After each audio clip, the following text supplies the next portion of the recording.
नमस्कार, आप लोगों का ऑल इंडिया स्टडी में स्वागत है। तो आइए आज हम पढ़ेंगे मैथ का पेडागोजी, सीटेट में पूछे जाने वाले महत्वपूर्ण प्रश्न। Topic number 1। तो प्रश्न नंबर 1 है, एक शिक्षक कहता है यदि छात्र उत्तर तक सही प्रक्रिया से पहुँचे, भले ही उत्तर गलत हो, तब भी उसे आंशिक अंक मिलने चाहिए। यह कथन गणित की किस प्रकृति या उद्देश्य को दर्शाता है? कराए कोई छात्र है, वह सही उत्तर तक पहुंच रहा है, भले वह गलत तरीका से लगाया हो, फिर भी उसे आंशिक अंक मिलने चाहिए।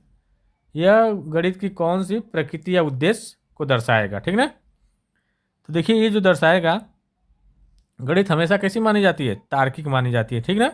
ये तर्क के आधार पर एक प्रोसेस होता है इसका। तो इसका सही जवाब क्या हो जाएगा? गणित की तार्किक प्रक्रिया है कि कौन सी है? तार्किक प्रक्रिया, ऑप्शन नंबर बी। अगला देखेंगे प्रश्न नंबर 2। यदि किसी कक्षा में शिक्षक केवल सही गलत पर ध्यान देता है और सोचने की प्रक्रिया की अनदेखी करता है, तो यह किसके विरुद्ध है? कराए कोई कक्षा है, उसमें केवल शिक्षक सही गलत पर ध्यान देता है और जो प्रक्रिया है लगाने की, सोचने की, उस पर नहीं ध्यान देता है, तो यह किसके विरुद्ध होगा? तो ऑप्शन नंबर 1 है गणित का ज्ञानात्मक उद्देश्य, बी है गणित की तार्किक प्रकृति, सी कह रहा है गणित की व्यवहारिक उपयोगिता और डी कह रहा है गणित की भाषा। तो देखिए, ज्ञानात्मक प्रकृति की बात हो नहीं रही है। गणित कैसी होती है? तार्किक होती है। तो गणित की तार्किक प्रकृति के विरुद्ध यह सोच रहा है। ऑप्शन नंबर बी करेक्ट हो जाएगा और एक गलत हो जाएगा। ठीक ना। अगला देखेंगे प्रश्न नंबर 3। गणित को अमूर्त विषय कहा जाता है, परंतु प्राथमिक स्तर पर इसे ठोस अनुभव से पढ़ाया जाता है। यह कथन किस सिद्धांत पर आधारित है? तो ऑप्शन नंबर 1 व्यवहारवाद, बी है निगमनात्मक सिद्धांत, सी है ठोस से अमूर्त की ओर और डी है अमूर्त से ठोस की ओर। देखिए, गणित जो है अमूर्त विषय होती है। ठीक ना। ये बात सही है। सोचने पर आधारित होती है, तर्क पर आधारित होती है। ठीक। तो लेकिन प्राथमिक स्तर पर पहले ठोस का अनुभव कराया जाता है। वो ठोस का मतलब समझिए वास्तविक, देख करके, किसी वस्तु को दिखा करके। ठीक ना। तो इसका जो सही जवाब क्या होगा तब बताइए? ठोस से अमूर्त की ओर। ठीक ना। ऑप्शन नंबर सी करेक्ट हो जाएगा। अगला देखेंगे प्रश्न नंबर 4। निम्न में कौन सा विकल्प गणित शिक्षण के बौद्धिक उद्देश्य को सर्वाधिक दर्शाता है? तो ऑप्शन नंबर ए सूत्र याद करना। याद करने वाली बात आ गई तो नकारात्मक होती है, निगेटिव होती है। ठीक। गणित गति बढ़ाना, गणित की जो गणना करने गति को बढ़ाना, ये भी नहीं होगा। तार्किक चिंतन व विश्लेषण, ये बात सही है। गणित कैसी होती है? तार्किक होती है। ठीक ना। तार्किक चिंतन एवं विश्लेषण पर आधारित होती है। अगला देखते हैं प्रश्न नंबर 5। एक छात्र कहता है मुझे गणित डरावना लगता है, शिक्षक का सबसे उपयुक्त उत्तर क्या होना चाहिए? तो देखिए, ऑप्शन नंबर 1 है अधिक होमवर्क देना। नहीं, अधिक होमवर्क नहीं देंगे।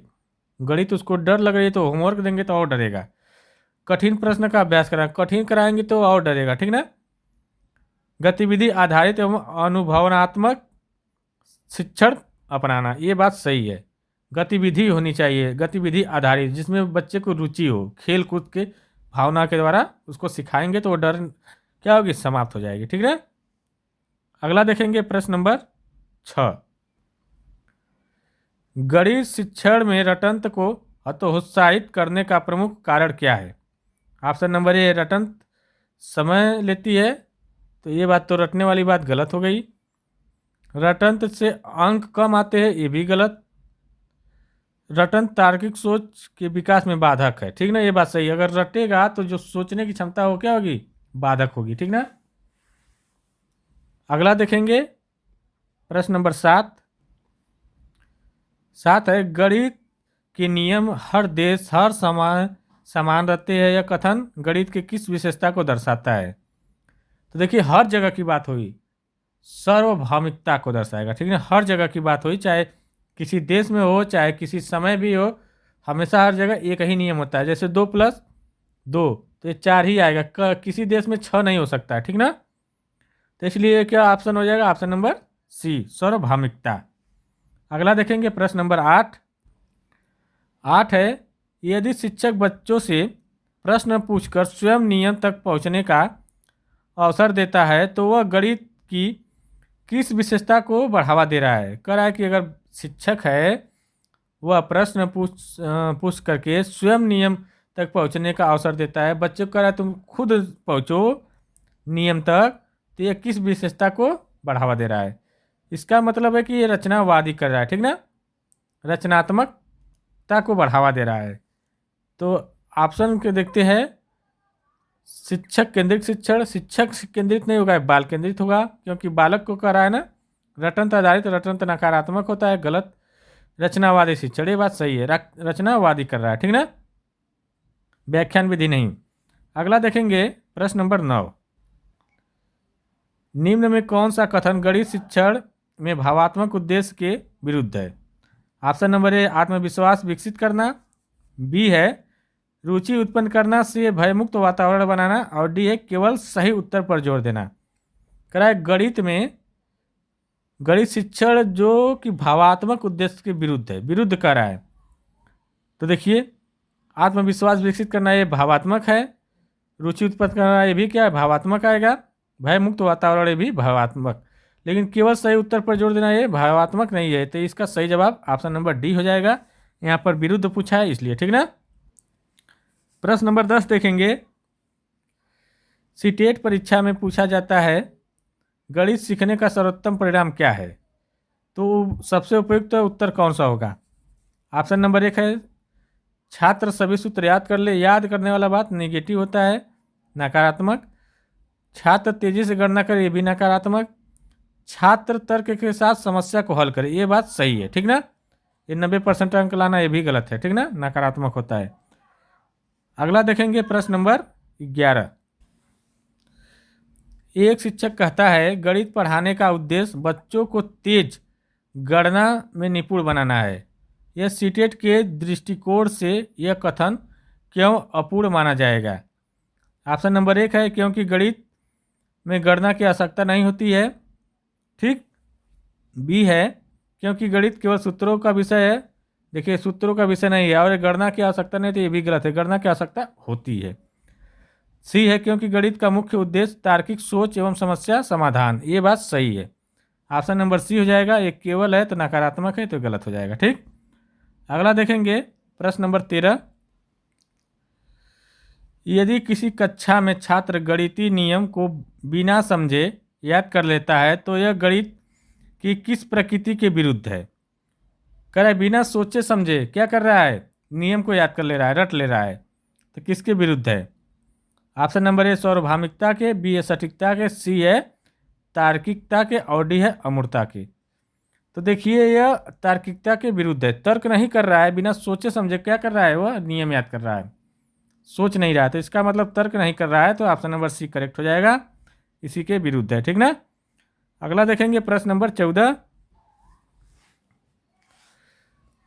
निम्न में से कौन सा विकल्प गणित शिक्षण के भावात्मक उद्देश्य को सबसे अच्छे रूप में दर्शाता है।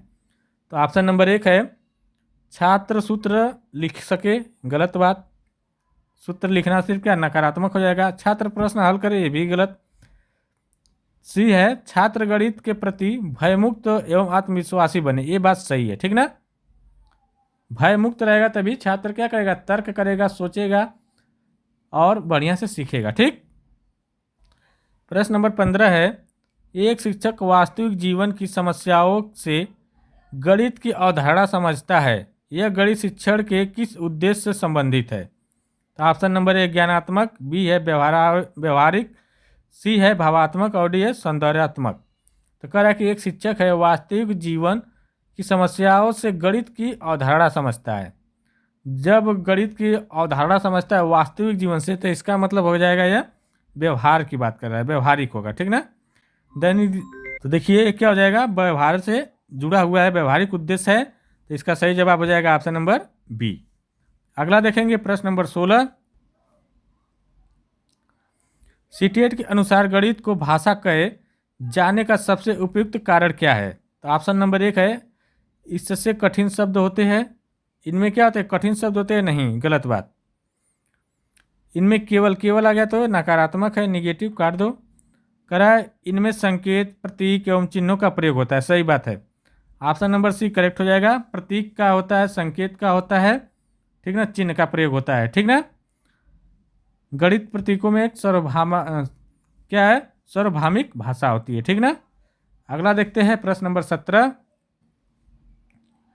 यदि शिक्षक कहता है मैं बच्चों को पहले उदाहरण देता हूं फिर नियम तक पहुंचाता हूं, यह कथन गणित की किस विशेषता को दर्शाता है?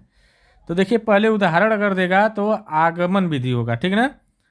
अगर पहले उदाहरण और बाद में नियम तो आगमन, और पहले नियम बाद में उदाहरण तो निगमन। तो अ से देखिए, याद करने का तरीका, नि से नियम, अनि से निगमनात्मक विधि, ठीक ना। और एक याद कर लेंगे, दूसरा याद हो जाएगा। आगमन में क्या होता है? पहले उदाहरण फिर बाद में नियम। तो इसका सही जवाब क्या हो जाएगा? आगमनात्मक विधि। ऑप्शन नंबर बी करेक्ट हो जाएगा। अगला देखेंगे प्रश्न नंबर 18। निम्न में कौन सा कथन गणित की सार्वभौमिकता को सही दर्शाता है? ऑप्शन नंबर 1 है गणित केवल भारत में पढ़ाया जाता है। भाई गलत बात, केवल नहीं है, केवल नकारात्मक होता है, ठीक ना। गणित के नियम स्थान के अनुसार बदलते नहीं, बदलते, किसी भी देश में रहे गणित का नियम एक ही है, ठीक ना। गणित के नियम हर जगह समान होते हैं, ये बात सही है, ठीक ना। और एक केवल है तो नकारात्मक। अगला देखेंगे प्रश्न नंबर 19। गणित में कई विधियों हो सकती है, मतलब गणित में करा कई विधियां हो सकती है पर उत्तर एक होता है, यह गणित के किस प्रकृति को दर्शा रहा है? तो देखिए, ये तो बात सही है, गणित में कई विधि से आप हल कर सकते हैं, लेकिन उत्तर क्या आएगा? एक आएगा, एक पारदर्शी विषय होती है गणित, ठीक ना। तो इसका सही जवाब क्या हो जाएगा? यह सटीकता होती है। इसमें गणित में क्या होती है? सटीकता होती है, ठीक ना। तार्किकता तो होती है गणित में, लेकिन यहाँ पर प्रश्न के अनुसार क्या हुआ? सटीकता होती है। अमूर्तता भी होती है, रचनात्मकता भी होती है, तीनों होती है, चारों होती है, लेकिन यहाँ पर प्रश्न के हिसाब से क्या हो जाएगा? सटीकता, ठीक ना। प्रश्न नंबर 20 देखेंगे। यदि शिक्षक छात्रों को स्वयं गतिविधियों के माध्यम से गणितीय अवधारणा खोजने देता है तो यह किस सिद्धांत पर आधारित है? तो ऑप्शन नंबर 1 है व्यवहारवाद, बी है रचनावाद, सी अनुकरण और डी है व्याख्यान विधि। करा यदि शिक्षक छात्रों को स्वयं गतिविधियों के माध्यम से, मतलब छात्र स्वयं क्या कर रहा है? अपने माध्यम से क्या कर रहा है? सोच रहा है और उसको खोज रहा है, तो इसका मतलब है कि वो क्या कर रहा है? रचना कर रहा है, ठीक ना। तो ऑप्शन नंबर बी हो जाएगा, रचनावादी, ठीक। अगला देखेंगे प्रश्न नंबर 21। गणित शिक्षण का सर्वाधिक महत्व किसे दिया जाता है? ऑप्शन नंबर 1 है विषय वस्तु की कठिनाई, कठिनाई पर नहीं दिया जाता है, शिक्षक की व्याख्या पर भी नहीं दिया जाता है, ठीक ना। छात्र की सोचने की प्रक्रिया पर यह दिया जाता है, ठीक, ये परिणाम पर भी नहीं। तो ऑप्शन नंबर सी करेक्ट हो जाएगा। अगला देखते हैं प्रश्न नंबर 22। गणित शिक्षण में सही उत्तर से अधिक महत्वपूर्ण समाधान की प्रक्रिया होती है, यह है अभिकथन।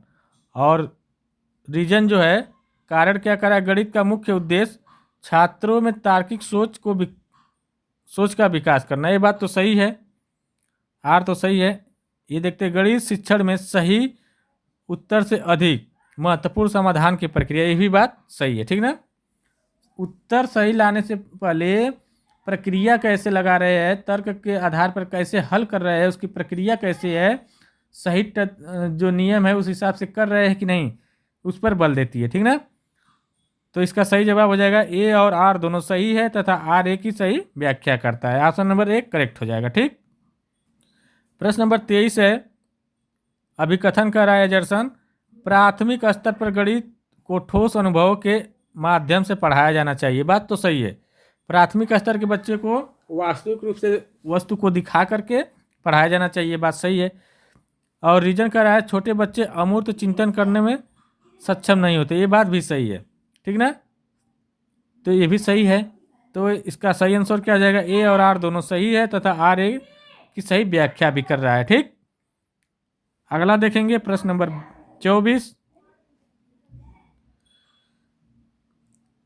अभिकथन है गणित को रटंत्र द्वारा सीखना प्रभावी नहीं माना जाता। ये बात तो सही है, रट करके नहीं गणित सीख सकते, ठीक ना। अवधारणा द्वारा सीखेंगे, एक रचनात्मक प्रक्रिया तर्क के द्वारा सीखते हैं, ठीक। रीजन आर कह रहा है रटंत्र से गणितीय अवधारणा की गहरी समझ विकसित नहीं होती। ये भी बात सही है, रटने से क्या होगा, गणित की अवधारणा होगी जो समझ में नहीं होगी। तो इसका सही जवाब ए और आर दोनों सही है तथा आर ए की सही व्याख्या कर रहा है। ऑप्शन नंबर ए करेक्ट हो जाएगा, ठीक। अगला देखेंगे प्रश्न नंबर 25। गणित को सार्वभौमिक भाषा कहा जाता है। ये अभिकथन कर रहा है, बात तो सही है। ये सार्वभौमिक होती है, हर जगह होती है गणित, ठीक ना। चाहे बाजार में जाइए, चाहे घर पर रहिए, चाहे कहीं भी जाइए, गणित का प्रयोग हर जगह होता है, ठीक। और रीजन कह रहा है गणित में प्रतीकों एवं चिन्हों का प्रयोग होता है जो हर जगह समान अर्थ रखते हैं। ये भी बात सही है। तो इसका सही जवाब क्या हो जाएगा, ए और आर दोनों सही है तथा आर ए की सही व्याख्या भी कर रहा है, ठीक। Option number A. अगला देखेंगे प्रश्न नंबर 26।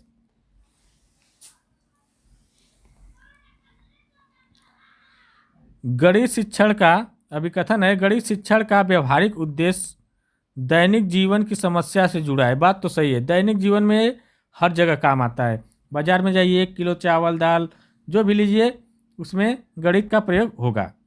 और रीजन कर रहा है गणित का उपयोग केवल विद्यालय परीक्षाओं तक सीमित है। नहीं, सिर्फ विद्यालय तक नहीं सीमित है, सार्वभौमिक है, ठीक ना। हर जगह इसको गणित की जरूरत पड़ती है।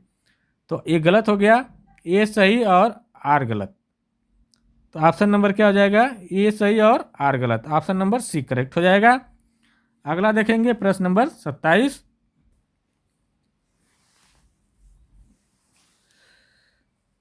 है एजर्सन है गणित में कई विधियां हो सकती है पर उत्तर एक होता है। बात तो सही है, कई विधि से आप कर सकते हैं लेकिन उत्तर एक ही आएगा।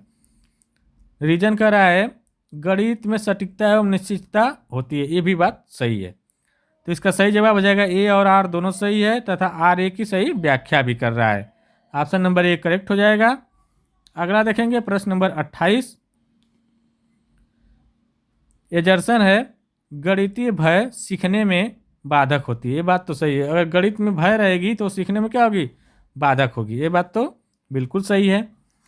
रीजन कर रहा है भयग्रस्त छात्र सोचने एवं तर्क करने में संकोच करते हैं। ये भी बात सही है, जो डरेगा वो सोचेगा ना, जो छात्र डर रहा है वो नहीं सोच पाएगा ना तर्क कर पाएगा, ठीक ना। तो इसका मतलब है कि ए और आर दोनों सही है तथा आर ए की व्याख्या भी सही कर रहा है। ऑप्शन नंबर ए करेक्ट हो जाएगा। अब प्रश्न नंबर 29 देखते हैं। गणित शिक्षण में गतिविधि आधारित विधि प्रभावी मानी जाती है। एजर्सन, ठीक ना, अभिकथन कर रहा है गणित शिक्षण में गतिविधि आधारित विधि प्रभावी मानी जाती है। बात सही है, देख करके ठोस वस्तु को देख करके, वास्तविक वस्तु को देख करके किया जाता है गतिविधि आधारित खेल विधि से, तो ये सही मानी जाती है। बात तो सही है। रीजन कर रहा है इससे छात्र स्वयं का ज्ञान का निर्माण करते हैं। ये भी बात सही है, ठीक ना। तो इसका सही जवाब हो जाएगा ए और आर दोनों सही है तथा आर ए की सही व्याख्या भी करता है। ऑप्शन नंबर ए करेक्ट हो जाएगा। आइए प्रश्न नंबर 30 देखते हैं। गणित शिक्षण का मुख्य उद्देश्य केवल परीक्षा उत्तीर्ण करना नहीं, गलत बात। केवल आ गया ना तो यहाँ से ही गलत हो जाएगा।